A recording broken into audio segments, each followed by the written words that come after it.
ছাত্র জনতার গণ অভ্যুত্থানের পর দেশের রেমিটেন্স প্রবাহে বড় ধরনের পরিবর্তন এসেছে। প্রবাসী বাংলাদেশিরা সেপ্টেম্বরে পাঠিয়েছেন মোট 240 কোটি বা $2.40 বিলিয়ন রেমিটেন্স। বাংলাদেশি মুদ্রায় যার পরিমাণ 28,857 কোটি টাকা। দেশের ইতিহাসে কোনো একক মাসে এটি তৃতীয় সর্বোচ্চ প্রবাসী আয়। বাংলাদেশ ব্যাংক থেকে মঙ্গলবার রেমিটেন্স প্রবাহের এ তথ্য জানানো হয়েছে। 250-টিরও বেশি ডিজাইন অপশন নিয়ে ওয়ালটন স্মার্ট ফ্রিজ, বোঝে আপনার প্রয়োজন। সাধারণত ঈদ উল ফিতর ও ঈদ উল আজহার মতো উৎসবকে ঘিরে দেশের রেমিটেন্স প্রবাহে উচ্চ প্রবৃদ্ধি দেখা যায়, কিন্তু এবারই প্রথম বড় কোনো উৎসব ছাড়া এত বেশি পরিমাণ অর্থ পাঠিয়েছেন প্রবাসীরা।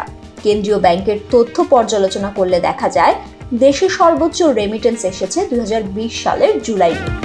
করোনা ভাইরাস সৃষ্ট দুর্যোগের মধ্যে ওই সময় প্রবাসীরা রেকর্ড $259 কোটি 82 লাখ রেমিটেন্স পাঠিয়েছিলেন।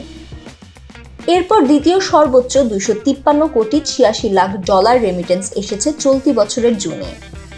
সংশ্লিষ্টরা বলছেন, শেখ হাসিনার সরকার পতনের পর বাংলাদেশের ব্যাংক খাতের ক্ষত বেরিয়ে আসতে শুরু করেছে। বেশ কিছু ব্যাংক গ্রাহকদের চাহিদা অনুযায়ী আমানতের অর্থ ফেরত দিতে পারছে না। নতুন গভর্নর দায়িত্ব নেওয়ার পর তাই 11টি বেসরকারি ব্যাংকের পর্ষদ ভেঙে দিয়েছেন।